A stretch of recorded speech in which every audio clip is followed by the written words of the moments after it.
Happy Tuesday from everybody here at Prime Sports World. On today's episode of the show, we're going to be breaking down both matchups from Monday Night Football. And I don't know about you, Christian, but we should have 2 Monday Night Football games every single week. And then we're going to get into that Week 3 preview, give you our predictions, and Christian's going to give you his shameless plugs from the Daily Blitz.blog. I'm, of course, your host, David On Point Huffman. I should be joined here momentarily by Mr. P.J. Hopkins. And, of course, from the Daily Blitz.blog, Mr. Christian Simpson. If you like what we're doing here at Prime Sports World, drop us a like, hit us with the subscribe. Keep showing us a little bit of love here at Prime Sports World. Christian, happy Tuesday, my friend. How are you? I'm doing good, man. How you doing? I'm all right, man. I'm all right. It's been how's the West Coast treating you? Man, it's been nice, man. It's beautiful. It's been beautiful all day. You still got to make your way to New York, man. Yeah, I know, but I'm on the whole other side of the country right now. But we'll see where life takes me. I didn't expect to end up in California, so who knows? Yeah, most definitely. But it's funny you mentioned the 2 Monday night games. A week. I was actually telling TJ, why not do Friday night football? Get something jump started for the weekend. Man, I feel like Friday night is for like high school football. True. And I don't think the NFL, like, I know the NFL does, but I think they leave that alone because of high school football. And I may be wrong. I don't know, but I just think the high school football, like the standards, is just like people expect high school football to be on Fridays. Friday night lights, all that stuff. Yeah, since you put it that way, you're not wrong. And I mean, I've been in the booth a couple of times calling a high school game, and there's truly nothing like it, man. Just being able to break it down and study and really, really explain to the people like the X's and O's, because I really try to give you everything that I discuss from a player's standpoint. Yeah, so we with the Illinois/Ohio Media School where I taught, we covered like Friday Night Lights. We covered live, like it was pretty cool. But yeah, shout out to Illinois Media School, man. Yeah, shout out to the Illinois Media School and the Ohio Media School. 2011/2012, always. Big shout out to Adam Dell. He used to be the sports director at the Ohio Media School. He now works at one of the TV stations in Columbus. So, kudos to him. But let's get into Monday Night Football, man. We don't need to talk about anything else right now. Buccaneers getting the edge over the Houston Texans, 20-19. I believe this game came down to the very last wire here. Baker Mayfield made a play to kind of win the game. If I'm correct. Yes, that is exactly what happened. On the other side, box score, we got the Tampa Bay Buccaneers. We got Baker Mayfield, 215 and 2 tutties.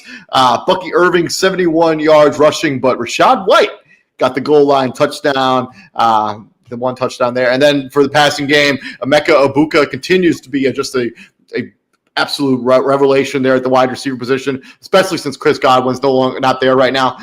56 yards from Mike Evans, and Ryan Miller had the other receiving touchdown for the Tampa Bay Buccaneers. On the other side, the C.J. Stroud and the Houston Texans, he was sacked 3 times, but 207 yards passing, 1 touchdown for him. Nick Chubb got into the end zone, first time for him in 2025, and Nico Collins, that touchdown that he caught in this game is a masterclass in catching the football. But 3 for 52 and a touchdown as they fall 20-19 to the Tampa Bay Buccaneers. Christian. Yeah, man, you got to give Tampa a lot of credit. They did it on both sides of the ball, offensively playing with balance. And David, I don't know if I ever told you, Emeka Egbuka, followed him very closely in college. Oh, we got a full house today. Yeah, we do. Yeah. Just bring Hawkins in the house. He's eating food, so he probably wasn't ready to be on the show. But go ahead, Christian. Sorry. Izzy can probably attest to this and vouch for me. He knew how high I was on Emeka Egbuka. Remind me a lot of Jarvis Landry. This is a guy that's not going to overstep his He's going to stay within his lane. And when his number is called upon, he's going to answer that call. Houston, you can't ask Houston's defense to play better than what they have so far. It's their offense that's letting them down. And that offensive line hasn't improved at all. And TJ and I talked about it today. If a lot of these teams don't improve their offensive line, unfortunately, they're going to get their quarterback killed. Yeah. Izzy, TJ, welcome into the show, my friends. What's going on, guys? Talking Tampa Bay, Houston. You guys got insight on this game? We were actually doing a show when this whole game was going on, so I didn't get to watch a lot of this game. So I don't have anything. I wasn't. I don't know if TJ was watching it while he was doing the show yesterday, but you were. Yeah. All I know is Baker Mayfield made a little comeback at the end there. Yeah, got him to win the game. So I don't really have much to say about this. I got more to say about the other game because I was hosting the show. It was at one point in the second half, like I think they had like 5 or so drives in the second half that the Tampa Bay Buccaneers did, and it was 5 drives to forget for them. Like, mind you, like they pretty much had a lead up until. Yeah, in the second half, so they basically punt, missed field goal, block punt, and then they got the game-winning touchdown in the final 2 minutes of the game. So you go punt, miss field goal, block punt, and Baker Mayfield was not. Hey, it wasn't looking too good for him, man. Like, especially after that block punt, because that's when that led to the Nick Chubb touchdown, I believe. Because they gave him a short field to work. Led rightly to a Kaimi Fairbairn field goal. So when did they get the touchdown? They got it after the punt on the next drive. The last punt. That next drive went 3 plays, -6 yards on 3 plays. So not a good drive there for the Tampa Bay Buccaneers. I guess the story of this game is Houston's offense is pretty pedestrian. So far to start the season, they're missing Joe Mixon pretty much. 2 of 9 on third downs. You only had the ball for 22 minutes and 51 seconds, as Tampa Bay had it for 37 minutes. It ain't Joe Mixon, bro. Like, again, you're asking a lot of a second-round rookie to come in and replace an all-pro left tackle and Laramie Tunsil. And these teams know Big Laramie ain't out there no more. And C.J. Stroud got his ass kicked a year ago. Like, he was the second most sacked QB behind Caleb Williams. And we know how many times Caleb Williams got sacked. Yeah, they need to do a better job at coaching, because if you ain't got Laramie Tunsil, you have to game plan on how you're gonna move the football without Laramie Tunsil. How you gonna do this? So you got a game plan. You got to put an extra blocker over there. You got to move CJ. It's a double-edged sword for this game, because offensively you struggled, and then defensively that's what's supposed to be your calling card. Baker Mayfield was motherfucking spectacular on that last drive, bro. I mean, but if you give up 20 points in a game as a defense, you should win that game. Yeah, that's not. And not to mention, I mean, we're talking. They gave up 14 points up until the final 2 minutes of this game. Like, their defense played well enough to win. It was their offense that let them down. Yeah, and look, you can't ask your defense to play better than what the Houston Texans have did. Wasting a good defensive performance is the equivalent of wasting. I mean, you can make the argument they've done that in 2 weeks in a row. Yeah, but they have, but like I was about to say, wasting a good defensive performance is the equivalent of wasting a pitcher's, stellar performance on the mound, and you're not giving them wasting any the quality start. Yeah, man, no, it's probably like wasting time with my ex. You know what I'm saying? Moving on to the other Monday Night Football game. We got the Los Angeles Chargers going into the Death Star and pulling out the victory. Go there. See how Izzy just had to take it there. He just had to take it there. Moving on to the Los Angeles Chargers and the Las Vegas Raiders. Chargers Chargers go into the Death Star and win this game 22-9. And ESPN is whack because they do not have stats at all for this game on their website. I had to go to NFL.com in order to get my numbers. But here we go.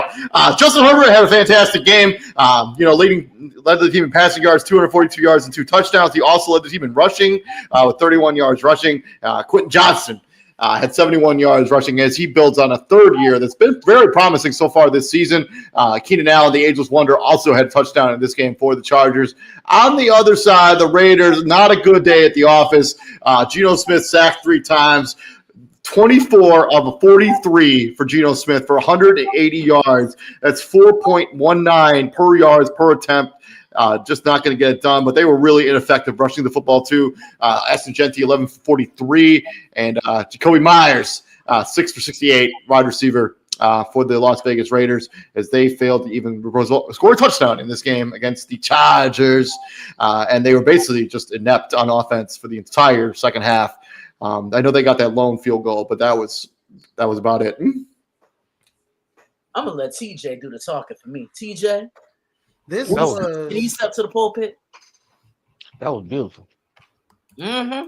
That was beautiful. Oh my God, y'all in this Raiders fan. I'm about to. Meet this guy. Listen. TJ, let me, and then hold on. Here's the thing. I told him. I'm like, look, Geno Smith don't ever have back-to-back games like he did in week 1. And look at what happened. I'm just saying. Look, it couldn't have happened. Look, I didn't want to rant tonight because I'm actually in a good mood, but damn it couldn't have happened to a better team and a more deserving fan base. They make me sick. I'm going to tell you this right now. Watching that game, the more physical team won the football game, right? The Chargers defense looks pretty damn good now, even without Khalil Mack. Now we don't know how long. Yeah, I don't know what's his broken arm. I don't know how long. I don't know. But you couple that the injury looked nasty. Like I kept showing the replay over and over. I'm like, this is terrible. Couple that with an offense that's led by Justin Herbert. He was 70% completion percentage. Keenan Allen with a touchdown. Keenan Allen back home where he's wanted. Making plays. Quentin Johnson, hamburger hands, making plays. Making plays. The Chargers look absolutely. Ladd McConkey always making plays. And then that man on the other side of the field, right? That man on the other side of the ball, Derwin James, is him. That was probably the best game I've ever seen him play. Is him. He's him. He made a hell of a play in the end zone where I thought, Geno could have had opportunity to score. They could have had an opportunity to score a touchdown. I think that was a pass to Jacoby Myers. Nope. Derwin James was there to tip it up. Interception, right? So there were a lot of plays in that game that the opportunities that the Raiders had. And going back to Ashton Genty, I would love to see Ashton Genty, them utilize Ashton Genty more. We saw on the first drive, he had a busted run, 15 yards, right? After that, we're not trying to get him solidified. We're not trying to get him going. I guess I've been hearing some troubles hearing some things that he's had some issues, just like every other rookie on third down on like passing block, pass blocking, protection, pass pro. But needless to say, you have to give Ashton Genty the football. You need to run the ball with Ashton Genty. I mean, the fact that he only has. Yeah, I mean, he only had 11 carries in this game. He caught 3 passes, like 14 touches for a guy who used a first-round pick on a top 10 pick. That's ridiculous. And a guy that was a top tier, we just see the season that he just had at Boise State. I know it's college, but he was the best, the most premier, most dominant running back in college football. You have to give him the football. I mean, he's bouncing off guys. He has the promise. We just got to stop dropping back Geno Smith 43 times, 180 yards. Who are you throwing the ball keep to? doing that. Brock Bowers? No. But Brock Bowers had a knee injury. Obviously, it didn't look like he had any setbacks, but I mean, they didn't look like they were trying to get him as involved as they wanted to. No, And no, there's Izzy, nobody on that. I mean, he's got 8 targets in that game, and I mean, Jacoby Izzy, Myers had 12 targets in this no, game. Izzy, Yeah, you but don't Jacoby understand. Myers is not. The thing is that their offense, David, should be predicated around getting the football to Ashton Zenty. I'm gonna agree with you. I agree with you on that. I mean, they have one of the better offensive lines in football on paper. So use what your strength is. The strength of this football team. We don't play the games on paper. The strength of this Raider football team is not in their passing game. It's in the running game and their offensive line. Like asking Geno Smith to throw the football 43 times when Jacoby Myers is your lead receiver is ridiculous. Like it's just bad. It's just bad play design, like bad coaching in general. That's why we don't play the games on paper. But that's why I don't trust Chip Kelly. But everything y'all said, I want them to keep doing because I was told by this Raider fan, and Christian will verify this, that Geno Smith is a proven winner. I was told by this Raider fan, and Christian will verify this, that every receiver on the Raiders was better than Rome Odunze. According to this Raider fan, Rome Odunze is a bust. Wait, I'm gonna turn the camera on because I want y'all to see my face real quick. Yeah. Anyways, moving on from week number 2. Well, real quick before we move on, let's give out our game balls. Week number dos before we move on into chapter number 3 of the National Football League. Christian, game ball. What do you got? Lamar Jackson. Ooh, he is for real. 19 of 29, 225 yards passing, and 4 touchdown passes, and a bounce back win over the Cleveland Browns. Is he? I think his mic is muted. TJ. After that game last night, it's hard to not give it to Derwin James. Like Khalil Mack goes down, and they're like, he just steps up massively. He was everywhere. He was everywhere on that field last night. Yeah, I'm gonna go. Go ahead. No, go ahead. No, go ahead, David. No, go ahead, David. I'm gonna give mine to hold on a second. I'm gonna give mine to James Cook. 21 carries, 132 yards, and 2 touchdowns. Josh Allen dealing with a broken nose or whatever. They really leaned hard on James Cook. Just kind of a pedestrian game for Josh Allen, but he didn't need to be superhuman in order to beat the Jets. But I'll give it to James Cook. Game ball. I'm gonna give my game ball to Brandon Aubrey. Okay, field goal kicker from the Dallas Cowboys, and that's no shade against Christian. I'm just saying he hit a 64-yarder, and there was no doubt about it. Okay, that thing could have went for 70, David. Okay, so my game ball goes to Brandon Aubrey in that damn iron leg that he has, and he actually turned that frown upside down for Jerry Jones. Yeah, that just saved the Cowboys, man. Right. So Brandon Aubrey. I got the Ravens. I like the Ravens as my survivor pick. Oh, you was talking mad ish in the group chat about the Cowboys now, and you still ain't apologized to them. Fuck the Cowboys. No disrespect. I also got to give a big shout out to Jake Browning, too. I mean, for him to come in after Joe Burrow got injured, come in and win that game against, the Jaguars at home. I think that's, kudos to him. And I think it'll be interesting to see what the Bengals do at the quarterback position moving forward with Joe Burrow. It's Jake Browning. That's what I mean, maybe they trade for Kirk Cousins. I think, they brought in your boy Mike White, David. That requires money. Did you not see the messages in the group chat today? They signed I saw Mike White. Sean Clifford. Come on, neither of those guys are any good. Moving on from there, let's go to chapter 3 of the football season. Let's start Thursday night football. Dolphins, Bills. Dolphins are having a really rocky beginning of the season, and these two teams feel like they're on the complete opposite end of the spectrum. How do you think shake out on Thursday night? This is also the first game where the Bills are going to wear the color rush jerseys, the white ones on white. It's just super cool. The Dolphins have a special jersey for this one, too. I just don't remember what they look like. Racks on racks on racks. Give me the Buffalo Bills to bust their ass. That's first of all. I don't have any hope in anything that Miami's doing this season. As a matter of fact, the only reason I'm rooting for Miami is because I got Devin A-Chain on my fantasy football team. That is the only reason I'm rooting for anything Miami. Outside of that, I could care less about what they do. The Buffalo Bills are the real deal in the AFC.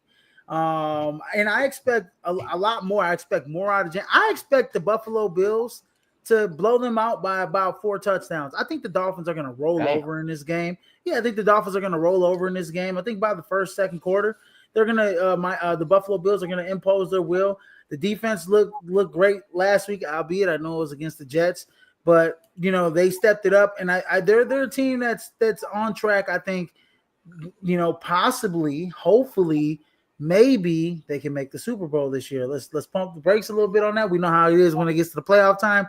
But yeah, you're going against a weaker opponent against the Dolphins. You're supposed to get things done. I like the Bills by 4 tutties, baby. Let's go. Man, if the Miami Dolphins lose this game by 4 touchdowns, Mike McDaniel will be fired on Monday. Yes, he should be fired. He should be fired Herm Edwards style immediately. Actually, I would love for all owners. Well, I hate that the coach owner does that because it's micromanaging at its finest. But you know what? Damn it. You know what? If anybody should be doing some shit like that, it's whoever the Miami Dolphins owner is. They should be on the sideline and they should be like, man, what is this guy calling? Is this guy calling Jeopardy plays? What is this guy doing? He's calling Madden plays? This guy needs to go. This guy's terrible. This team sucks. Tua sucks. I'm sorry. They're terrible. Tyreek Hill. Ever since Herm Edwards got fired, we've always wanted somebody else to get fired. Herm Edwards style. It's probably not going to happen. Again, Tua probably shouldn't be playing football. I was so serious when I said Tua should retire. Dude suffered 2 concussions in 4 days, and they tried to pass that shit off as a back injury. Everybody in that organization should have A, been fired, or B, at bare minimum been sued, because that's malpractice at its fucking finest. But to Izzy's point, to your point, if they lose bad, I ain't gonna say by 28, but if they lose bad on Thursday, yeah, bro, everybody got to go. Yeah, 100%. Everybody got to go. Christian. Buffalo Dolphin. Josh Allen always seems to ascend every time he plays Miami. This is like Brady against the Bills, Aaron Rodgers against the Bears, Dak Prescott against the Giants. He's in that realm right now. Yeah, I like Buffalo in this one. Like I said, Buffalo Dolphin sticks, baby. Moving on into Sunday afternoon football or Sunday morning football, depending on where you are. If you're on the East Coast or on the West Coast like me, where football starts at 10 a.m. on Sundays, which is not ideal. But we start with the Green Bay Packers going into Cleveland. Both these teams, the Packers coming off 2-0, Browns at 0-2. The Browns just getting absolutely pancaked by the Baltimore Ravens this past weekend. Browns beating the Washington Commanders in a very convincing victory on Thursday Night Football. Last time these two teams locked up was 4 years ago. Christian, do you remember who won this game 4 years ago? Cleveland Browns, Packers at Lambeau. It was on Christmas Day. It was. They won, and Aaron Rodgers became the all-time leader in touchdown passes for the Packers. Yes. So Packers won on Christmas Day 4 years ago, 24-22. Do you have a guess who the quarterback was for the Cleveland Browns? I don't know. Brucey from The Longest Yard or something? Baker Mayfield, actually. Oh, I was close. Yeah. He threw 4 picks in this game and as they lose by 2 points to the Green Bay Packers. How is 2025 going to shake out? DJ. Next game. This is my lock of the week. I'm taking Green Bay. Green Bay has looked amazing, basically, since this season, the first 2 weeks of the season. They're not going to be challenged at all by the Cleveland Browns. They're a mess. Christian. Yeah, I like Green Bay. This could potentially be a trap game, David. No. I'm just saying. No. Never know. Look, man, Shaded Izzy is a different beast. he want to get the sunglasses out. Look, is he being suave? I was almost about to your ass. Hell no. Let's just entertain that. Let's just entertain that thought for half a second. It is a trap game and they do lose. What's the reaction? Nothing. You know what I'm gonna say, TJ. My fourth favorite worded phrase. You don't know shit. Man, look, if the Packers lose to the Browns, I'm gonna just be. You probably, Man, if the Green Bay Packers cost me my survivor pick, I'll be mad as hell. He's gonna be mad. He's gonna be 10 times even worse mad than he is. I hate Green Bay so much. So much. And for him to pick him as a survivor pick. But anyway, Green Bay should have this one in the bag.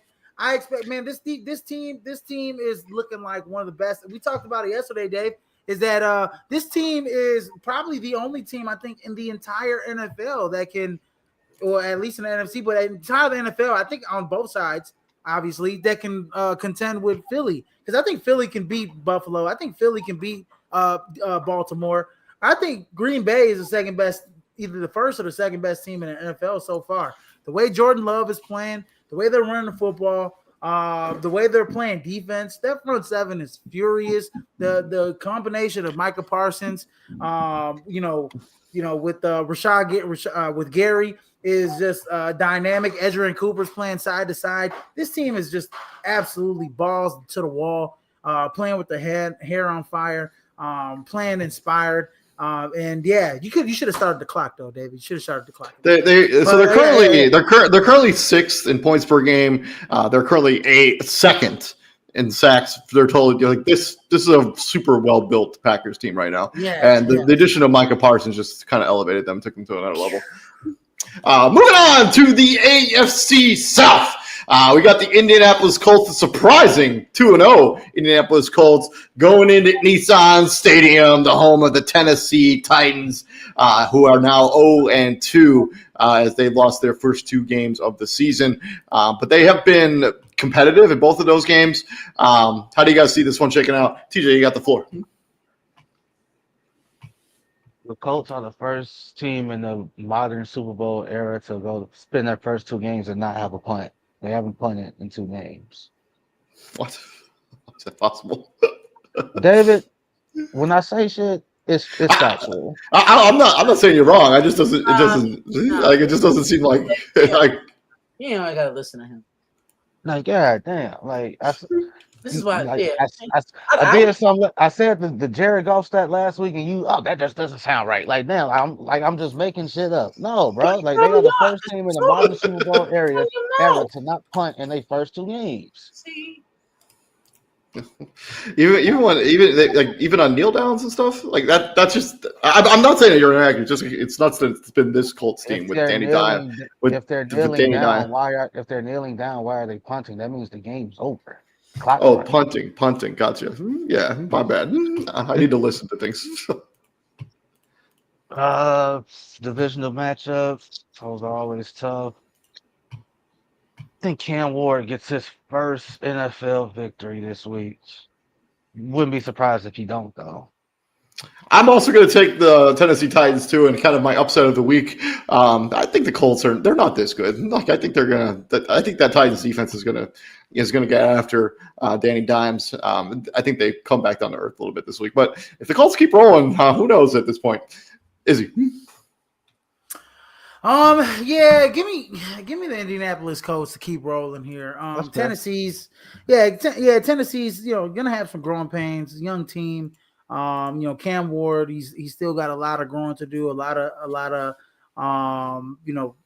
catching up to do when it comes to the professional. He's going to be a great quarterback, but he's unfortunately he's going to have some growing pains. And I think the Colts right now, Daniel Jones is playing, he's playing Ultimate House freely. Money. Yeah, with Ultimate House Money. Yeah, he's playing freely, not in a big market.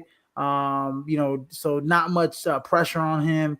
You have a great running game. You have an excellent tight end, rookie tight end, and Tyler Warren. You got receivers out there on the outside, big receivers. So this offense is built for Daniel Jones to be successful. And then defensively, they were already pretty decently good from last year to this year. So I like them to beat the Titans, especially on the road. So give me the Colts. I won't give a number though. I only do that for the Dolphins. Christian. Yeah, I'm with Izzy. I'm taking the Colts here. I just think across the board, they're the far better team. Yeah. Tennessee may be tough defensively, but it's the offense that's been letting them down. Yeah, there's some growing pains. You do have a rookie quarterback in, but I think Indy does just enough to win this game. And my cousin is actually going to be at this game. He's an agent because one of his players plays for Tennessee. Shout out Bryce Oliver and shout out my cousin Sean. Moving on from there, we got a battle between J.J. McCarthy and Jake Browning at the quarterback position when the Cincinnati Bengals and the Minnesota Vikings lock up horns at US Bank Stadium there in Minnesota. Bengals, Vikings all-time series, 8-7 advantage. The Cincinnati Bengals, with the Bengals winning the last matchup. Actually, the last two matchups times these two teams played, the final score has been exactly the same, 27-24. Both wins in overtime for Cincinnati as they try to get 3 in a row on Minnesota. But does it happen, Christian? Yeah, I think it does happen. There is no J.J. McCarthy in this game. He's hurt. And there's no Aaron Jones. I think he's hurt as well. Yeah, he's on the IR for 4 weeks. J.J. McCarthy, I must have missed that. Minnesota re-signed if I'm not mistaken. But no, I think Cincinnati just does just enough to win this football game. Hopefully they can establish Zach Moss a little bit more. I don't know about the status of a couple of key guys on Minnesota's defense, but run the football, help open up the passing game for Jake Browning or whoever's going to be the starting quarterback for the Cincinnati Bengals. And I think the Bengals can win this one by a field goal on the road. Wow, J.J. McCarthy's going to miss 2 to 4 weeks. Yep. So they signed Desmond Ritter today. Looks like Carson Wentz is probably going to be the starting quarterback. I'm taking Cincinnati. I'm going to go Cincinnati too. I think there's just more rapport there with the quarterback situation with Jake Browning at the helm as opposed to Carson Wentz. Both these backups got one job. Get the ball to Chase, get the ball to Jealous. That's all. That's your job. Yeah. I think. Yeah. If I have to take a pick, I got to go with Minnesota here at home. I kind of trust Carson Wentz a little bit more than Jake Browning, in my opinion. I think Carson Wentz is. I think if he looks good enough, I think Minnesota wants to win, man. And we saw love of J.J. McCarthy already, huh? I'm not sure JJ is the guy. I'm not sure JJ is the guy. But you know what? Also, we came on here yesterday and I said, you know what? They need to run the football a little bit more because this is a product of the coach trying to fit the quarterback into his system as opposed to fitting the system around the quarterback. And JJ is always a really good with a great running game and playing off play action. And right now, you're just dropping him back without a running game, trying to make reads. And he's not that type of quarterback. He's a rhythm type of quarterback. But I do like the Vikings in this one with Carson Wentz to win this football game. I mean, J.J. McCarthy, for 7 of the 8 quarters that he's played in the National Football League, he's been terrible. Awful. He's been terrible. It's been absolutely terrible. Moving on to the Pittsburgh Steelers at the New England Patriots. Last time these two teams played was 2 years ago, where the New England Patriots got one of their 3 victories on the season 2 years ago. Starting quarterbacks Bailey Zappi for the New England Patriots and Mitch Trubisky for the Steelers. Neither of those two guys are walking through that door for either of these two franchises. We got Drake May and Aaron Rodgers. I'm going to go Patriots because I'm a hater and I hate Aaron Rodgers. I just don't want to see him win any more football games. So give me the Patriots. And I like what I've seen out of the Patriots so far this season. They've been competitive in both the games so far this season. Is he? He's muted. Christian, go ahead. Yeah, man. I've been kind of doing a coin flip with this game because I have not liked what I've seen from the Steelers. David, I'm with you. I'm taking New England. They're at home. I think they'll muck this game up. They'll make it ugly. I could see this being like a 20-17 type of game. And I just don't like what I'm seeing from the Pittsburgh Steelers on defense. That they've been toilet tissue soft. Yeah, they're either making great plays on defense or they're giving up touchdowns. Like there's no way between. It's like, and they can't run the football.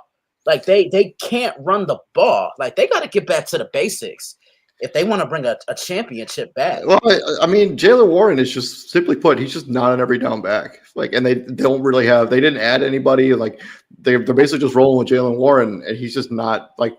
They lost Najee Harris in the offseason. They didn't replace him with anybody. That's why they drafted Caleb Johnson. So, like, you have to work him in there somehow. Like, I know one thing, they said he ain't returning kicks for the foreseeable future. Yeah. After that blunder on Sunday. Yeah. So, yeah, like, they have to get Caleb Johnson the ball. But again, like, this is a team in Pittsburgh whose offensive line troubles have been pretty significant for a handful of years now. It's not just, this ain't no new revelation. This isn't a shock. This has been a problem for like pretty much since the last years of Big Ben. Like they couldn't, we literally had to watch Najee Harris juke, jump, and dive away from 4-5 people just to make it back to the line of scrimmage, just so it wouldn't be a negative loss. That really hasn't changed. New England's probably going to win this game on the simple fact that, again, like the Steelers defense, these two games, what was it, 32 and 31? Yeah. You're giving up their defense. Enough. Defense is giving up 30 points a game. Yeah, honestly, the key to the Steelers defense this week, in my opinion, is just trying to keep Drake May inside the pocket and not letting him get outside the pocket. So the DN's got to play contain. You give up 31 and a half points a game, bro. Yeah, I mean, and Drake May's a killer in the red zone too. I mean, he'll get outside the pocket, he'll run, he'll make those plays, score touchdowns in the red zone. He showed to be, starting to be a good young quarterback. And then on the flip side, I like that you brought up the offensive line. I mean, it's been flat out not good at all. And you got an aging quarterback that we all knows that's not as mobile as he used to be. That's not as mobile as he used to be, and you have to have a clean pocket for him to make great plays. And we saw that what they could do the first week when they beat the Jets. They had a clean pocket. He had 4 touchdown passes.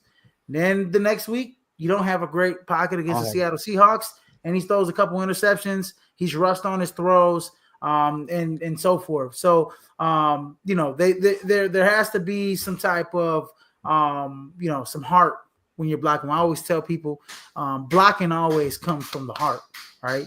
And you got to have some damn heart out there. You're the damn Pittsburgh Steelers. You guys got no cheerleaders, okay?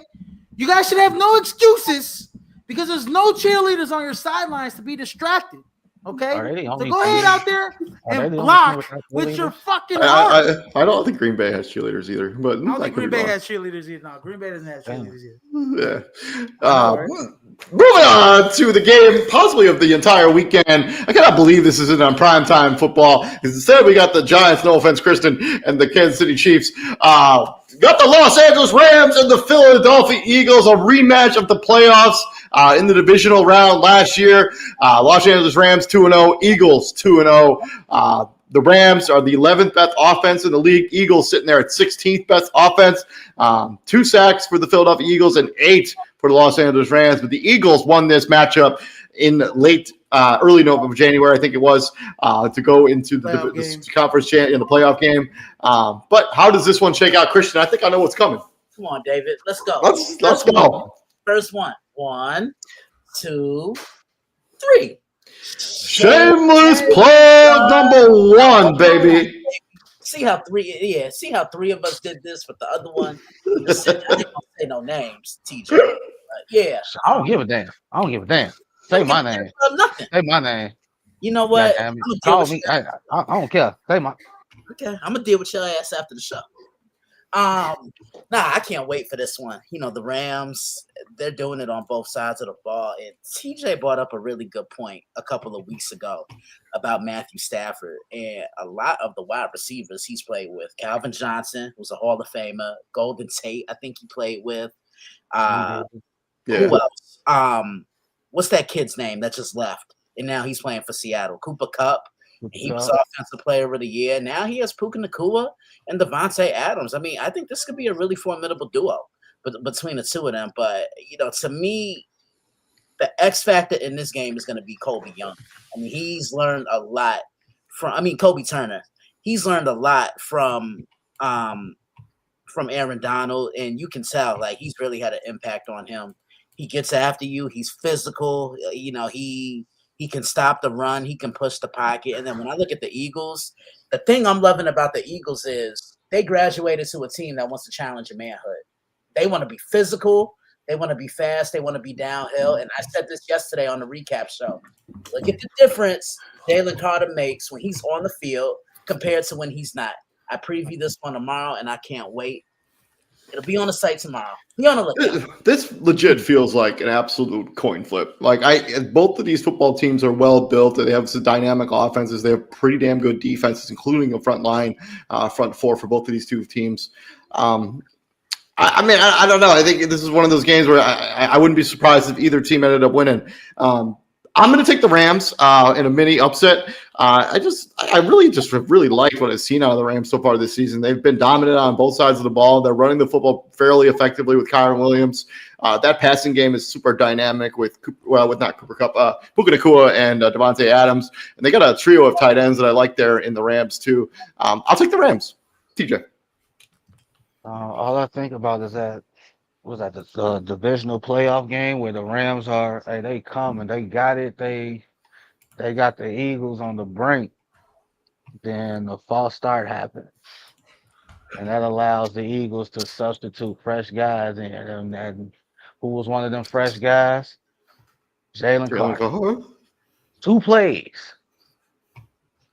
2 plays. And whatever hopes the Rams had of winning that game went up in flames because Jalen Carter was able to get a second and third win and just bum rush straight through the middle and go right into Matthew Stafford's pocket and make him rush the throws. I'm going with the Eagles just like I'm not saying like I hope David, to your point, I hope it is a good game. I hope the Rams can get back into that conversation. Well, they're still really in it, but a lot of people are really focusing on the Green Bay aspect as the team who could challenge the Eagles to win the NFC conference. I hope the Rams, at least if they don't win, I hope they show like, hey, like come late December, January, if we match up again, it's gonna be one. Like, hey, bring your hard hat and lunch bill, because goddamn it, it's gonna be one. I'm going with the Eagles because I really want to see. What's up, little Izzy? I really want to see this line versus that Ram sprint when that tush push come up. I want to see that shit. I want to see that. I want to see that new revamped Rams defense that's been built through the draft, by the way. I want to see that interior against this tush push. Izzy. Give me the Philadelphia Eagles. This is going to be a great matchup for them, a great test for them, especially in the defensive backfield, right, with Puka Nacua and Devontae Adams. Both really playing really well off each other. We obviously know Puka could do it, but this Rams team is very balanced offensively, especially running the football with Kyron Williams. They get a great push up front, so it's going to be great force versus the movable object versus the force, right? So one of those things. But give me the Eagles just because of the fact that in clutch situations, I think Jalen Hurts comes up big. I think when it's short and down and distance situations, you have Jalen Hurts, and you have Saquon Barkley, right? And when you need a play, both of those guys can make a play. They don't care if they're going to get, Jalen Hurts is damn sure don't care if he gets 300-400 yards. He's well off just getting 150 yards, maybe a couple, great running plays, maybe, 30, 40 rushing yards. But as long as he gets a W, he's the ultimate winner. Saquon Barkley, same way. And when you have a team that has that same mindset offensively, week in and week out, I mean, they're special. They're a Super Bowl chance for a reason. And the Rams got to prove that they can beat them. But this is going to be a great test for the Philadelphia Eagles at home, especially at secondary. No more Darius Slay there, right? So your two young cornerbacks are going to be going against two of the premier wide receivers in the league. So watch out. This is going to be a hell of a game, man. I'll be tuned in. Moving on from that game, we have a battle down at Raymond James Stadium as the New York Jets are in town taking on the Tampa Bay Buccaneers. Looks like Justin Fields, the starting quarterback for the New York Jets, is still in the concussion protocol. Unlikely to play in week number 3. So Tyrod Taylor will get the start. All time, the New York Jets lead this series 10-3. But I don't think that number is going to stay like that. I got Tampa Bay. I think they're one of the upper echelon teams in the NFC. Give me Tampa Bay. Christian. Yeah, I'm with you. I like Tampa Bay. I just think across the board, they're so much better than the Jets in a lot of phases of the game. Tampa, they're going to dominate up front. They got an offensive line that can push you off the line of scrimmage, 4 to 5 yards per play. They can run the ball. And I'm so happy for Baker Mayfield because he found a team that can utilize him to his strengths. And sometimes it just takes one coach to believe in you. TJ. Potential Emeka Egbuka Sauce Gardner matchup should weirdly intrigue everyone. That's gonna be fun to watch. Give me Tampa.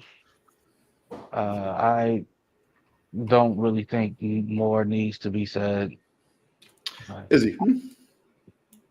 Yeah, give me Tampa Bay to win this football game. Justin Fields being out just makes that offense just less dynamic. They'll be one-dimensional, trying to run it with Breece, trying to run it with Breece Hall.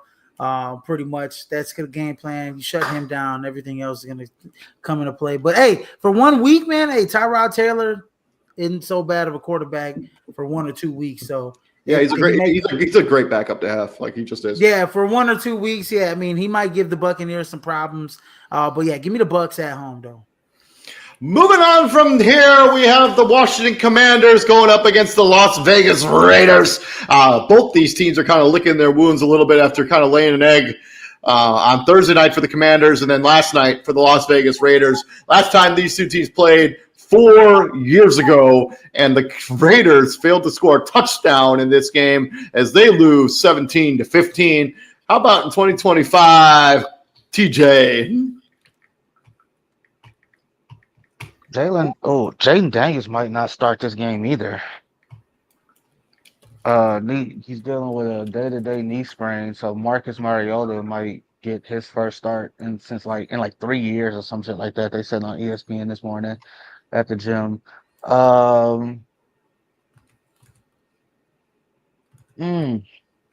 Give me the Commanders. I trust their defense more than I trust their defense more than the Raiders defense. Don't get me wrong, Max Crosby is a madman. He made a play last night where Rams Chargers are trying to run out the ball, peanut punches the ball out of Omarion Hampton's arms. But the offense was just so stagnant that they just did absolutely nothing with it. It was by that point, game was over any fucking way. Give me the Commanders defense to lead the charge. And Marcus Mariota, he already know what he is. He already know what to do. Don't be a hero. Get the ball to the playmakers. Get the fuck out the way. Line this up, fool. Yeah, I'm also going to roll with the Commanders too. When I watched in the Las Vegas Raiders last night, just their offense just doesn't look like it's it. So I'm going to go with Commanders. I think they bounce back, and I'm not really concerned about who the starting quarterback is. I think it won't matter. Christian. Easy.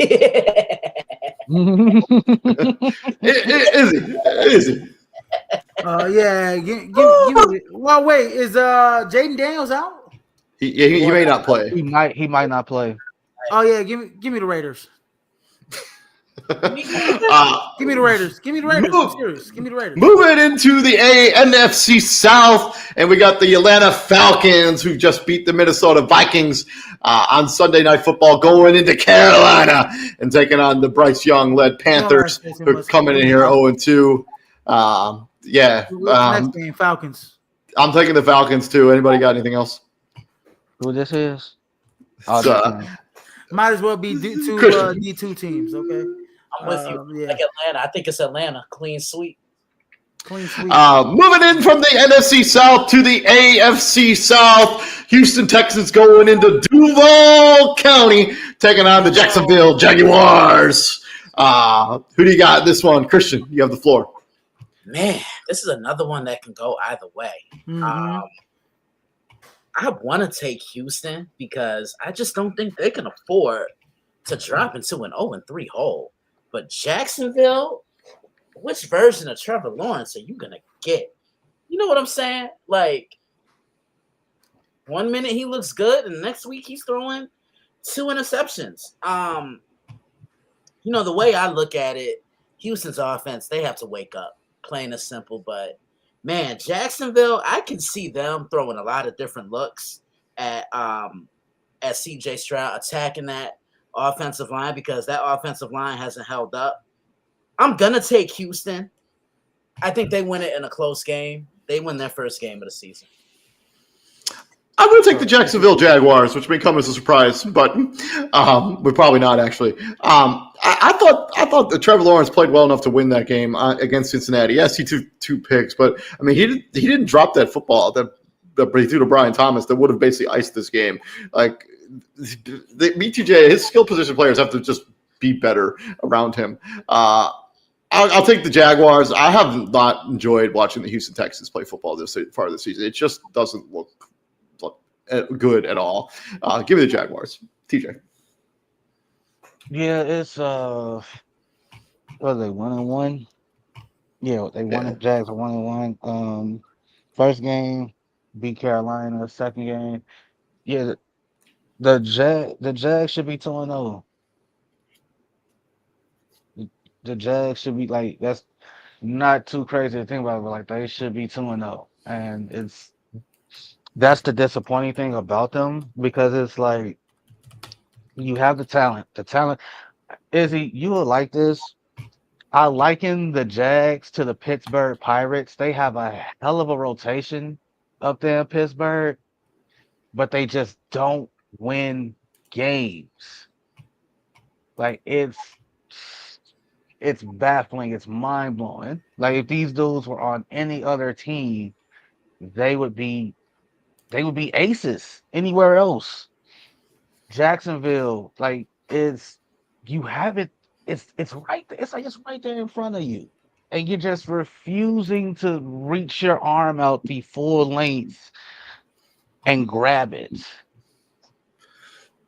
I think the defense that we saw from D'Amico Ryans and the crew, I think they make life a living hell. I think this is one of those games, Izzy, where Travis Hunter has to pick a side, and I think we see a lot more Travis Hunter playing offense this game than defense because I think they're just gonna be down that much. Give me the Texans. Izzy. Yeah. So this is gonna be an AFC South battle.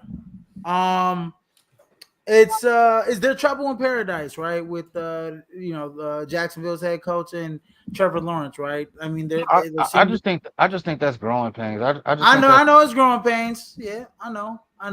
But still, how many more years of growing pains are we gonna witness with Trevor Lawrence? Right? I think this is it. How many more years are we going to witness growing pains with Trevor Lawrence? But for him, it's the same thing with Caleb Williams. Like you keep giving him new coaches and coordinators, and like, what are we expecting to happen? Like it's so everybody's dialogue, everybody's lingo is different. With that being said, I do like Jacksonville's weapons a little bit more, right? Because you got Travis Etienne. He was so damn good that they were like, all right, bye Tank Bigsby. We don't need you no more.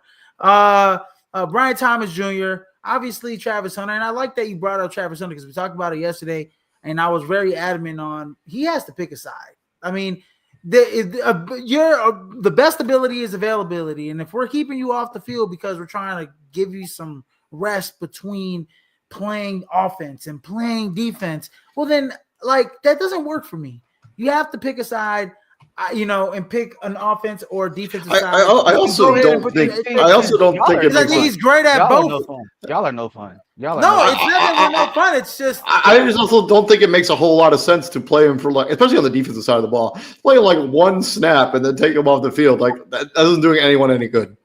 Yeah. So I think that's stupid. I think offensively is where it's at because I think the Jaguars need more weapons on that side of the ball to be a little bit more successful. I think defensively, I think they're okay, but I think offensively, they can really kind of separate themselves from everybody else in the AFC South. The AFC South was wide open, in my opinion, to everyone. I don't think there's not one team on the AFC South that really just stands out. So I think Jacksonville, if they can elevate themselves offensively and Travis Hunter can actually pick it up, I think they can actually stand out from the pack offensively because they have all the young talent. So for this game alone, give me the Jacksonville Jaguars at home. I like Travis Etienne to have a big game against the Texans. Don't hate the pick. Don't hate that. Don't hate the pick. Moving into the late afternoon window, it's starting first at SoFi Stadium. Broncos, Chargers. Christian. David. Oh, let's go. Oh, let's go. 1, 2, 3. Shameless plug number 2, baby. Let's go. Izzy was out beat. Denver really lost a tough game on Sunday. This is why you gotta watch how you commit these penalties because they did everything to win that game until they didn't. Denver. Look, what you said? That was a bad penalty. That was a bad call. That was some bullshit. Yeah, it really was. You're not wrong.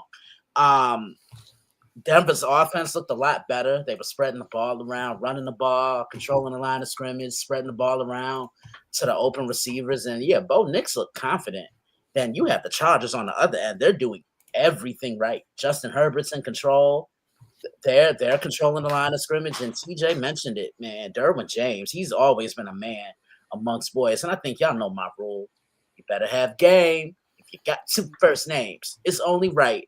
I previewed this one on Friday. Be on the lookout. I'm gonna reluctantly take the Chargers in this matchup. I don't know. It's just one of those. I think this is one of those coin flip games. I think I'm going to take the Chargers. I love what I've seen out of Justin Herbert in this offense. And the defense has been better than I anticipated.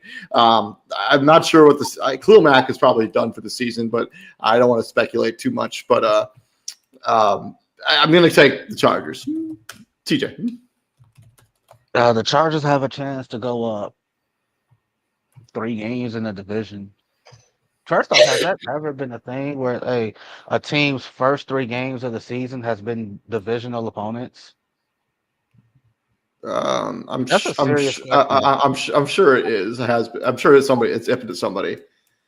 Like 106 years of NFL football. Has a team's first 3 games of the season ever been their divisional opponents? Like, can you imagine the stronghold that they could have? Like, if they win this game, like, hey, you're 3 games up on everybody in the division, and on top of that, the 3 games are them. The 3 games are them. Like, the 3 games, like, one game 1, Chiefs, game 2, Raiders, and if you beat Denver, it's them. So everybody was preseason. Everybody's talking. They big up in Denver, and rightly so, bro. Like, you got the reigning defensive player of the year. You had another dude who easily could have won defensive player of the year, and the linebacker Nick Bonito, he easily could have won it. Bo Nix is coming into his own. The resurgence of Sean Payton, that's beautiful. And the Chargers are, and everybody's just like looking at the Chargers, like, and they're going, oh, same old Chargers. They'll win games, but when you need them to win the most, they ain't gonna do it. They lose Rayshawn Slater in the preseason. So what do? All right, Joe O, you're gonna go from right tackle to left tackle, and he's been fucking phenomenal. We heard his name one time last night, and it was because of a fucking penalty, and not a holding or like not a bad, like it was like a false start or something. That's the only time we hold no illegal formation. It was an illegal formation penalty on Joe O. The only time we heard his name last night. Justin Herbert is like, hey, I done heard everything y'all done said about me, and I'm coming for it. Like I want Justin Herbert's like, hey, I want all the smoke this year. And I'm with it. I love it. That defensive coordinator in the Chargers, the way they hyped him up, wouldn't be surprised if he's a head coach in a year or two, because he is killing it. I'm going with the Chargers. Because I just think, hey, it's just like it's something about this team right now, and man, I'm going with the Chargers. Are we still in that mode where there's the opposing team kind of takes over LA and LA still? Probably, yeah. They play the Chargers. Oh, damn. Especially the Chargers. Yeah, I know, right? It's crazy. Yeah, give me the Chargers to win this football game, though, David. My bad. Before you go, let me get the Chargers to win this football game. I love the way they're playing offensively. They're just so physical. They're probably the most physical team in the NFC West. Who would have thought that the Chargers would be this good? So far this season, and then defensively, I wonder how they're going to react with not having Khalil Mack there anymore. But from what I saw, I mean, obviously Oakland's a weaker opponent, but the Broncos are a lot better. So I wonder how they're going to generate the pass rush, but they did pretty damn well. That second half last night against the Raiders. So, but yeah, I like the Chargers to go up 3 games in the NFC West. I think this is their division. I think this is their year. I think this is Justin Herbert is playing at a MVP type of level so far this year. So the internet's, I don't know how. I'm not going to actually. Never mind. I don't think this information is correct. So never mind. Moving on from this game, we got the New Orleans Saints going into Lumen Stadium, home of the Seattle Seahawks. Seattle is going into this after beating the Pittsburgh Steelers. The Saints are 0-2, but they've been competitive in both their games so far this season. Easily could be 2-0, if things kind of work out different ways against the San Francisco 49ers and the Arizona Cardinals in week 1 and 2. Last time these two teams played, 3 years ago. Christian, do you remember who won this game 3 years ago? Seattle Saints. Was it Seattle? No. So New Orleans won this game in a shootout on October 9th, 2022. They win 39-32 in week 5 of the regular season. Starting quarterbacks for these two football teams, respectively, Geno Smith and Andy the Red Rifle Dalton. But how do you see this version checking out in 2025? I like Seattle. The Saints play hard, but they just have a problem and a trouble closing games out. And this is going to be tough for them going into that environment. Those fans are going to really be into it. Yeah, Seattle hasn't played well at home the last few years, but that'll change this Sunday. I like the Seahawks. TJ.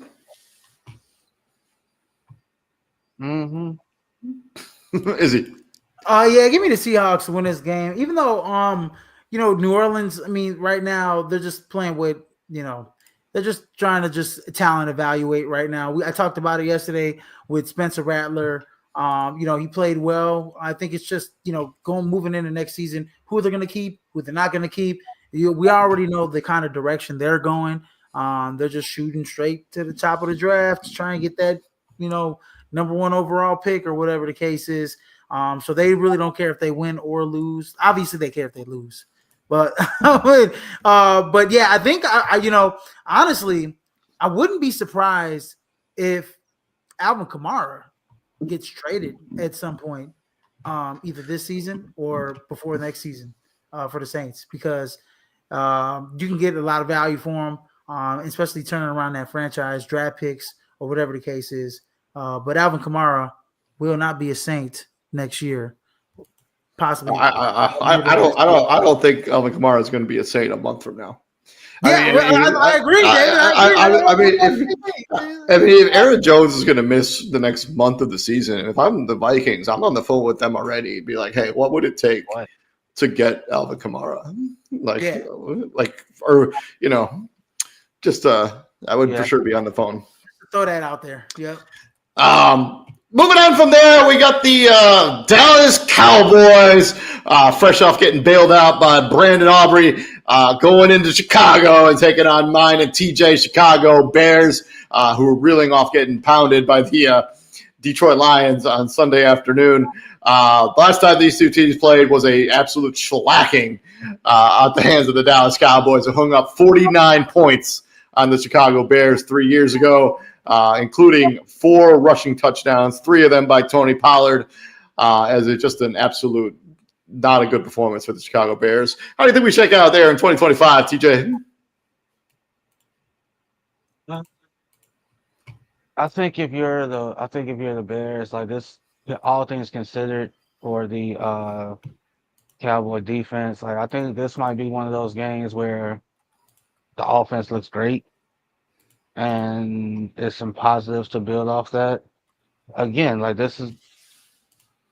we literally just watched this team give up 37 to the Giants, and they were it was a Russell Wilson arm punt that basically solidified the game for them. Um,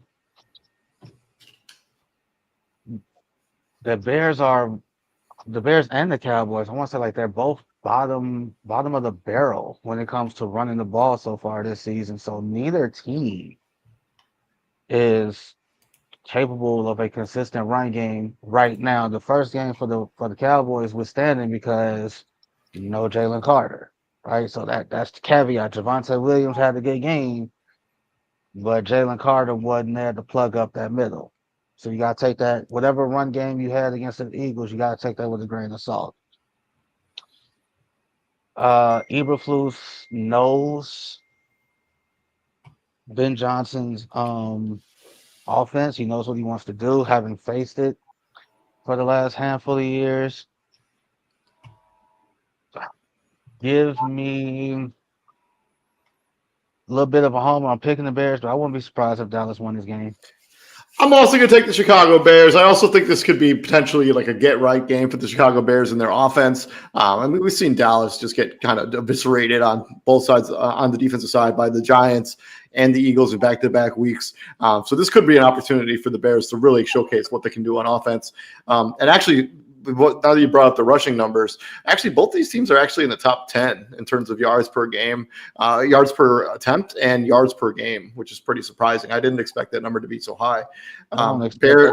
That's insane. Nothing says that from what we see on film. Yeah, so the Bears are averaging 4.8 yards per tote, and the Cowboys are averaging 5.1 yards per tote. They're probably not running it a lot, but they are. I mean, the Bears have 53 rush attempts. The Cowboys have 50. That ain't shit.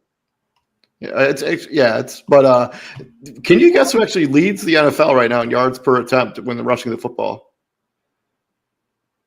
Who? Can you guess? Wow.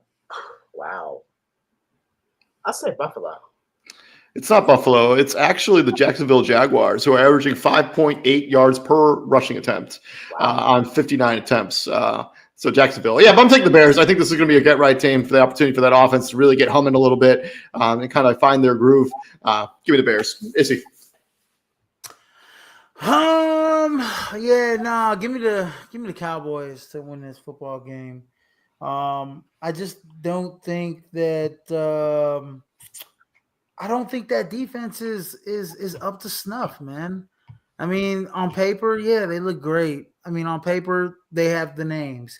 But last week showed me that, this group, this unit, just and that's kind of why I'm taking the Bears, because last week you got punked, you got bitched.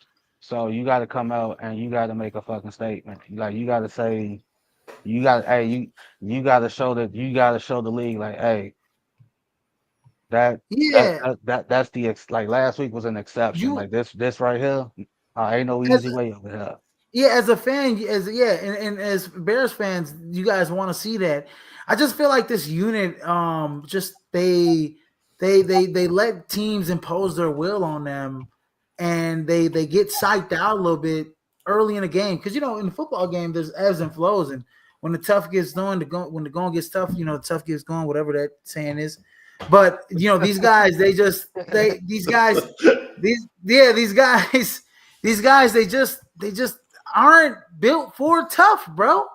Like they just get psyched out and they just give up like real quick. And when they give up, when a one play doesn't bounce their way, a flag doesn't bounce their way, they just don't stay composed. And I hope that Ben Johnson turns the mentality around of his defense. Otherwise, there's going to be some moving parts all over this defense next season. So, but I mean, they have a good nucleus. Monte Sweat, Javon Dexter, Jaquan Brisker, and T.J. Edwards, and all these other guys. All these guys that can fly to the ball. But when one thing doesn't bounce their way, it's like they hang their head, and it's like against the Cowboys. We know that the Cowboys are going to be in track meets all season long. And that offense is going to keep coming and coming and coming and coming. Another thing is offensively, right? Offensively, can Caleb Williams and company keep up with the Dallas Cowboys? If the Dallas Cowboys are scoring at will, I think they can. I think they can because like some numbers came out today. Like right now, Tyreek Stevenson is not. He's not off to a good start individually so far. I think he's one of like the worst corners in terms of hey, getting burnt. You know who's right behind him? Like second worst? Trevon Diggs. So hey, they both secondaries right now got a dude that's getting got. So exploit that shit. And Tyreek Stevenson automatically becomes DB1 because Jalen Johnson's out. Yeah, but they have CeeDee Lamb and y'all main receiver is Rome Odunze. They got George Pickens and y'all other main receiver is DJ Moore. You said you know what I'm saying? You said no, I'm saying that's a big contrast. And like I'm taking CeeDee Lamb over Rome Odunze to burn. DJ Moore is still wide receiver 1 on the Chicago Bears. I mean, that's crazy. Well, not with Caleb Williams throwing him the ball. Not with Caleb Williams at the helm. Rome Odunze looks like he's the number 1 wide receiver. Right? Look at the numbers. Yeah. Just saying. Give me the Cowboys. Christian. Why did y'all think I was not going to say, come on now?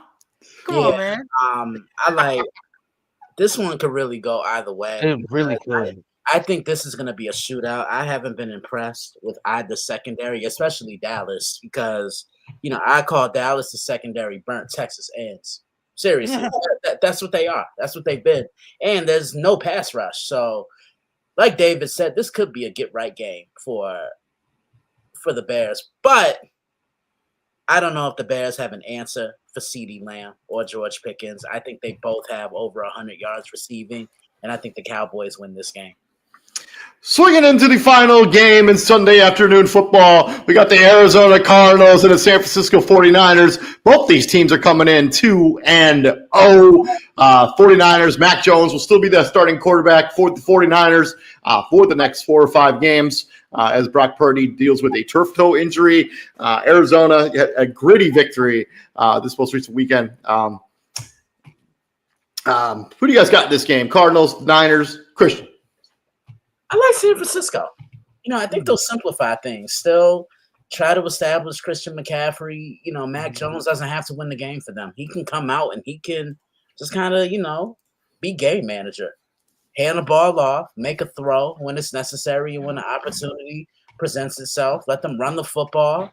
And most importantly, keep us in position to win the football game. And I think they can do that. I'm not knocking Arizona, but division games often tell us a lot about a team, and I'm going to take San Francisco. I think the injuries that the San Francisco 49ers that are currently dealing with will finally catch up to them in this divisional round. I'm taking the Cardinals. I think this will be a close game, but I'm going to go with Arizona. I think Mac Jones at the quarterback position, not having George Kittle, still no Brandon Ayuk. Ricky Pearsall is kind of wide receiver one there. He's talented, but he's not a wide receiver one on any other team. Jennings, I would think, is more or less right. Yeah, I guess, but I still don't think either of those guys are wide receiver ones on any other football team in the NFL. I agree with you, though, David. I will take Arizona. I agree with you, David. I'm going Arizona. I don't have to say much else. I think the injuries will catch up to them as well. I think Arizona's a lot a better team than what people are giving them credit for. I think defensively they can get after it finally. And I think they have weapons. I think I can understand why people are doubting the Arizona Cardinals. I mean, their victories have been against the Saints and the Panthers and back-to-back. Neither of those football teams have won a game this season. And they almost let the Panthers come back and win. Like the first team I've seen since this new rule to get a onside kick, a converted onside kick. Yeah. So, that's. I can't say what I want to say, but so I ain't gonna say it. Like, I have to tell hey, we're onside kicking now. Like, man, fuck out of here, bro. Well, anyway, but it was always very obvious when an onside kick was coming. Like, you had like the formation, everything. It was always very obvious. Fuck. Anyway, still some bullshit. I think this is one of those things, like one of those games where if you're the Cardinals should win because they have the better quarterback, because they're not as banged up as early. But I 100% can see the Niners winning this game because I think Arizona they tend to fall under big brother syndrome. Like it's like no matter how good they are, no matter how whatever, they come across the Niners, and the Niners are like, you still little brother. You gonna be little brother. So like I think that's what's gonna happen here. Kyle Shanahan is too smart of a coach to not put this team in position to be successful. And yes, David, on other teams, Ricky Pearsall and Jawan Jennings aren't number ones, but they ain't on other teams. They on this team. And right now, that's what they got to work with. And until those other guys come back, it's on them. So give me the Niners in the close one. But again, I wouldn't be surprised if Arizona won. Moving on to Sunday night football, and we got Christian's New York Giants welcoming the Kansas City Chiefs into MetLife Stadium. Christian, how's your team going to shake out there in Sunday night football? Giants, Chiefs. As the Chiefs try to get out the schneid, as they have no victories yet this season. Neither do the Giants, for that matter. Yeah, someone's going to have to win their first game of the year. This is a get-right game for Kansas City. Do we know anything about the status of Xavier Worthy? I don't think he's going to play in this. I don't think he's going to. I think he's on the IR. Oh, wow. I don't think he's on the IR, but I don't think he's playing either. I don't think that's going to be too much of a problem. I do like Kansas City in this one. And another fun fact, I will be at the pregame show for this one. I'm crossing off another pregame show off my list. So I'll be there for Football Night in America. I'll be in the crowd. I'll be networking. So make sure y'all look out for me. That's going on. I ain't going to the game because I just don't want to see a big bowl of suck live. But you shouldn't talk about the Kansas City Chiefs like that. Last time these two teams played 4 years ago, Kansas City Chiefs got the victory 20-17. Danny Dimes was the quarterback for the New York Giants. I agree with you, Christian, wholeheartedly. Fun fact, actually. So the Giants lead the all-time series between these two football teams 11-4. I think the Chiefs get that fifth victory. We ain't gonna just. I understand, like it's been like a decade of dominance for the Chiefs recently, but we're not going to forget how ass they were prior to Patrick Mahomes wearing that uniform, bro. Like them was some dark times in Kansas City a while back. But I'm taking the Kansas City Chiefs. I think the offense gets right here.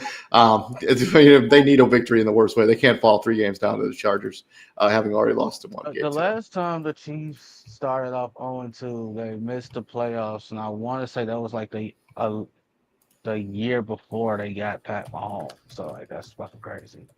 Colin, this they got again. That's the frustrating thing about the Giants. They have a defense to make folks' life a living hell, bro.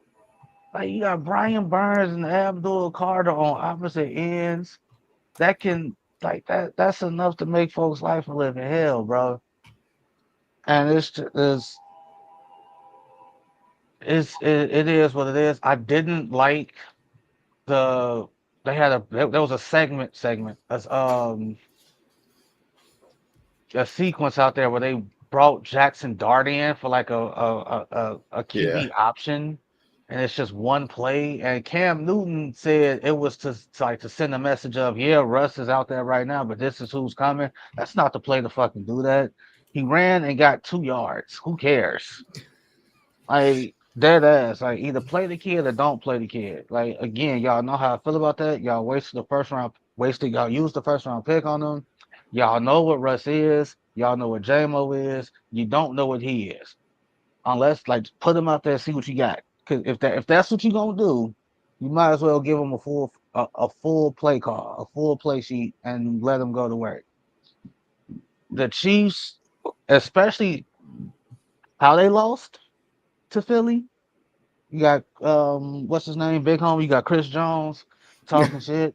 Y'all, you ain't even have 100 yards, bro. They won. Motherfucker, you lost the game. You lost the game, bro. Look, I wouldn't, TJ, I wouldn't have even said anything. I just would have pointed at the scoreboard.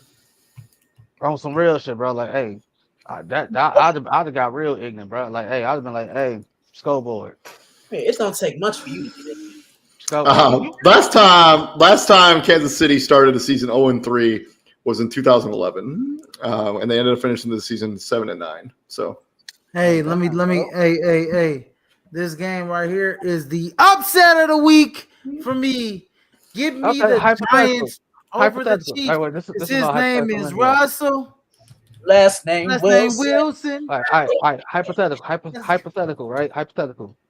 Like you just had a great offensive game, right? You threw for 450. Malik Neighbors had 9 for 167, 2 touchdowns. Still couldn't run the ball. That's neither here nor there. That being said, what if you obviously asking Russ to throw for 450 again is fucking preposterous. I don't think he does that, especially at this stage in his career.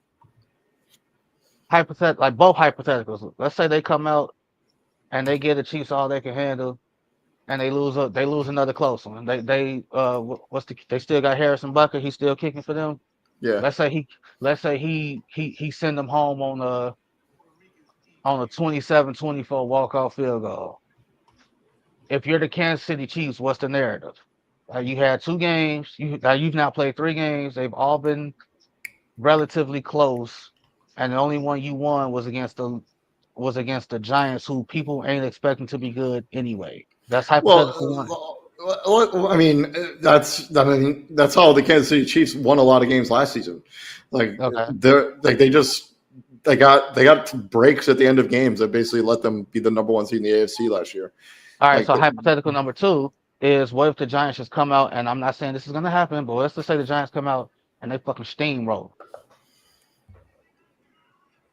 Let's just say the Giants stick. What's the narrative regarding Kansas City if they come out and they can't match what the Giants are doing? What's the narrative in Kansas City then? Well, I think they're going to be talking about the weapons there. I mean, they're going to talk about, because now you're 0-3. Now you're 0-3, and the third loss was an ass whoop. Belt the ass. I don't think that's going to happen, but I'm not anyways. saying it is either, but it's a hypothetical. Chris, we all got that ass looking fresh out the shower. We thinking shit sweet, then all of a sudden, hey, fresh out the shower, ass whooping. you just feel that, you just feel that little whip to your ass. Yeah, that it. Yeah. Mm-hmm. Moving on. Wait, real quick. But David, you brought up a point talking about if they lose this game, they're gonna bring up the weapons. And once again, I'll bring up the DC Young Fly quote I said yesterday. Folks ain't gonna care. It get hot in that kitchen. Everything might not work, but you still gotta cook.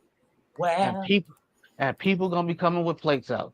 So there is no lack of there is a supreme lack of sympathy regarding the Kansas City Chiefs and their quote unquote lack of weapons. Fans are not going to care that Patrick Mahomes ain't got weapons to throw the ball to.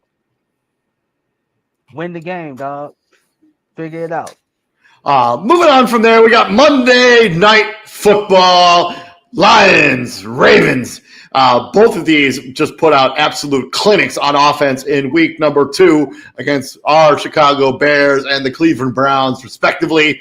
Last time these two teams played, the Ravens put belt to ass on the Detroit Lions, 38-6. These two teams are 6-1 all time, with Ravens having a 6-1 edge. Christian, I think I know what's coming. Come on, David. Let's wrap this up.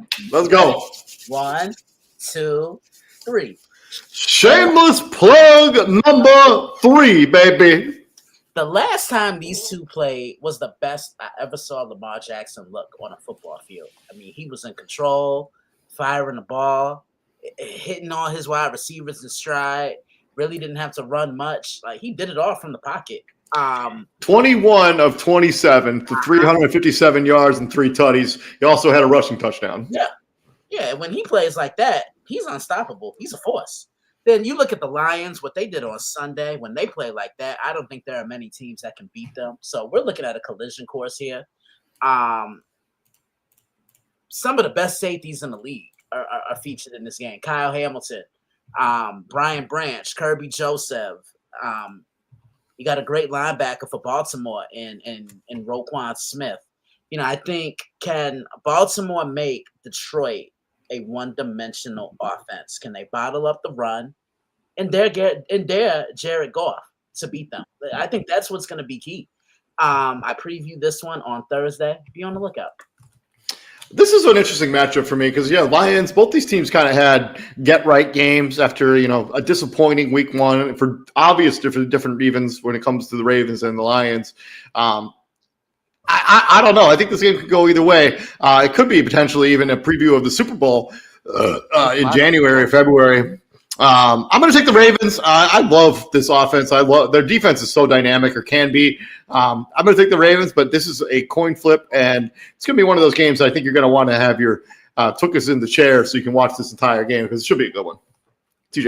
This was my Super Bowl pick when we did the way too early. I think it might have been mine too. I don't remember who I had coming out of the NFC, but this was my Super Bowl pick. Again, like these are the first game for the Lions. I want to say is a caveat. Like obviously, like I wouldn't expect them to lose in the fashion that they did to Green Bay. Like mind you, that was Green Bay's first time beating them in Lambeau in like 3 or 4 games. So like that, I was fully expecting Detroit to be like, yeah, while Ben Johnson and Aaron Glenn are gone, some of these guys are still here. So we have that chemistry, we have that camaraderie, we have that rapport with each other.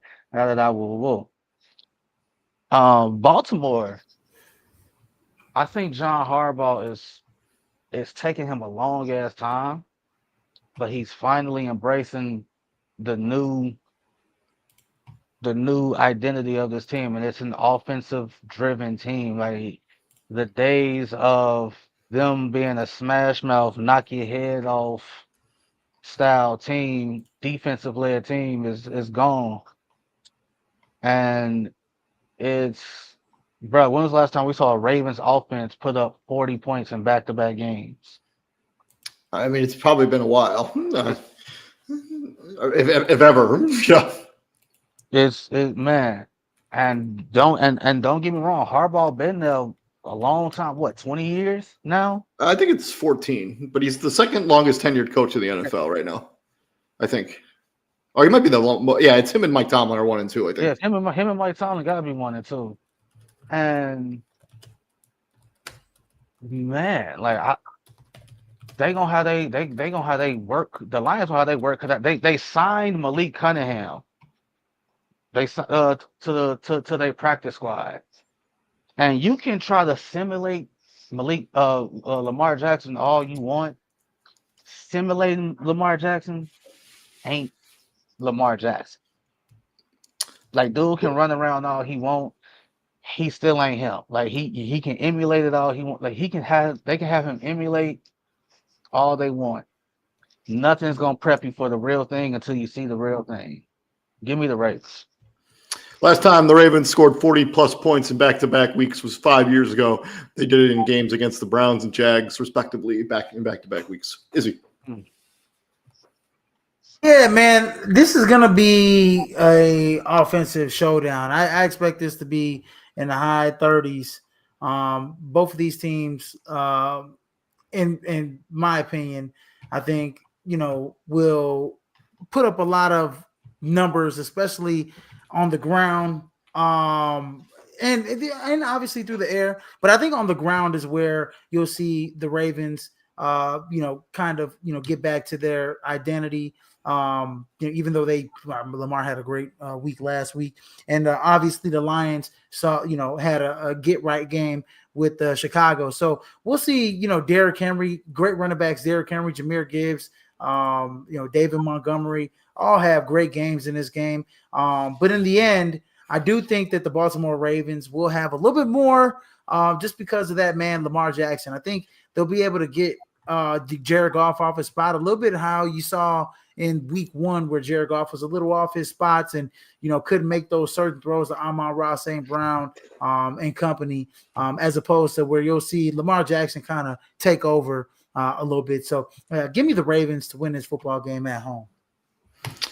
And that's been our week number 2 Monday Night Football recap, our week 3 preview presented by Prime Sports World. Please like, share, and subscribe to the podcast if you like what we're doing here at Prime Sports World. I'm, of course, your host, David On Point Huffman, joined by TJ Hopkins, Israel Oliveira, and from the Daily Blitz.blog, Mr. Christian Simpson. Gentlemen, what do we do here at the Prime, my friends? Bring baby. Is he Baby. Is he gonna say it in case they missed you? Good afternoon, good evening, and good night, ladies and gentlemen. He just threw that thing off the backboard for me to say, holla at your boy. We'll be back here tomorrow with Fantasy Football Weekly, and you should see some of us back here on Friday for College Football Showdown. Y'all have a good week and stay safe out there. We'll see y'all later. Peace out.